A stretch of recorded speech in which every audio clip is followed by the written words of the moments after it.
శాఖ పరవాడ ఫార్మాసిటీలో అగ్ని ప్రమాదం జరిగింది. దక్షిణ ఎనర్జీ కంపెనీలో మంటలు చెలరేగాయి. 2 కార్మికులు మృతి చెందారు. పలువురికి తీవ్ర గాయాలయ్యాయి.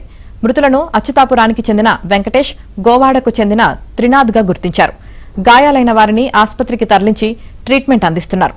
అటు ఘటనపై ఏపీ సీఎం చంద్రబాబు ఆరా తీశారు.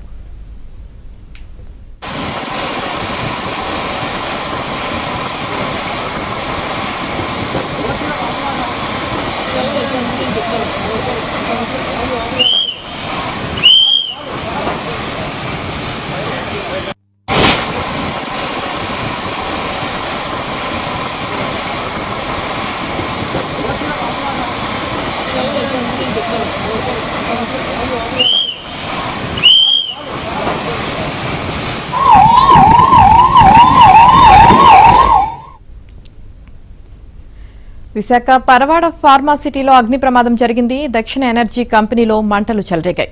2 కార్మికులు మృతి చెందారు. పలువురికి తీవ్ర గాయాలయ్యాయి. మృతులను అచ్యుతాపురానికి చెందిన వెంకటేష్, గోవాడకు చెందిన త్రినాథ్గా గుర్తించారు. గాయాలైన వారిని ఆసుపత్రికి తరలించి ట్రీట్మెంట్ అందిస్తున్నారు. అటు ఘటనపై ఏపీ సీఎం చంద్రబాబు ఆరా తీశారు.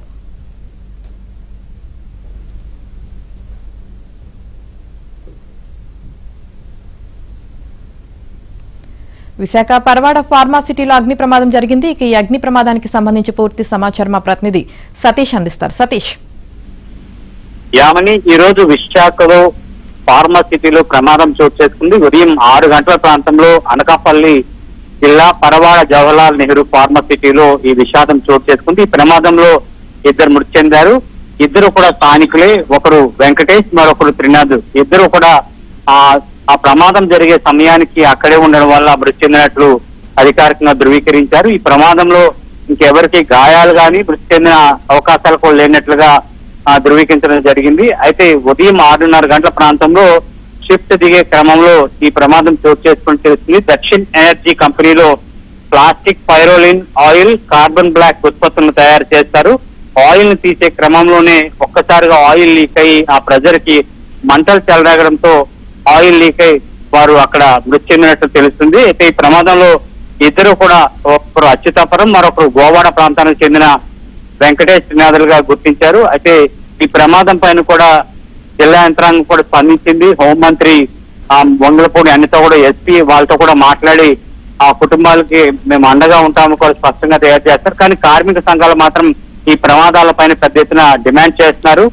ఆ ప్రమాదాలు జరుగుతున్నప్పటికీ కూడా ప్రభుత్వం స్పందించిన తీరు మాత్రం చాలా బాధాకరంగా ఉంది. కేవలం అప్పటికప్పుడు కంటి తుడుపు చర్యలు చేస్తున్నారు తప్ప శాశ్వత పరిష్కారాన్ని చూపించట్లేదు. అదే విధంగా కుటుంబాలను ఆదుకుంటామని చెప్తున్నారు. అదే విధంగా వారు ఆ తర్వాత పట్టించుకోలేని పరిస్థితి కనిపిస్తుంది. కానీ వీటి ప్రమాదాన్ని పక్కన పెడితే సేఫ్టీ ఆడిట్ అనేది క్రమం తప్పకుండా చేయాలి. ఇన్స్పెక్టర్ ఆఫ్ ఫ్యాక్టరీస్ కూడా దీనిపైన దృష్టి సారించాలి. పొల్యూషన్ కంట్రోల్ బోర్డు కూడా దీనిపైన ఉండాలి. అధికార యంత్రం కూడా దృష్టి పెట్టినట్లయితే ఈ ప్రమాదాలు జరగకుండా ఉంటాయని చెప్తున్నారు. ప్రమాదం జరిగిన తర్వాత ప్రభుత్వాలు స్పందించి అదేవిధంగా మంత్రులు, ఎమ్మెల్యేలు కూడా స్పందించిన తీరు ఒక విధంగా ఉంటే వాస్తవ పరిస్థితులు మరోలా ఉన్నాయని కూడా వారు ఆందోళన వ్యక్తం చేస్తున్నారు. అయితే ఈ ప్రమాదానికి సంబంధించి ఉదయం 6:30 గంటల ప్రాంతంలో జరిగేట్లుగా ధృవీకరించారు. ఈ యొక్క కంపెనీలో కూడా సుమారు 10 మంది నుంచి 15 మంది వరకే పనిచేస్తున్నట్లు తెలుస్తుంది. ఒక చిన్న కంపెనీలో ఈ ప్రమాదం జరగడంతో ఉదయం 6:30 గంటల్లో ఈ ప్రమాదం జరగడం బయటకు వచ్చింది. అయితే ఇటువంటి ప్రమాదాలు జరగకుండా ముందస్తుగా మరిన్ని ప్రణాళిక చర్యలు చేపట్టాలని కూడా రాష్ట్ర యంత్రాంగం ఒక నిర్ణయానికి వచ్చినట్టు తెలుస్తుంది. యామిని.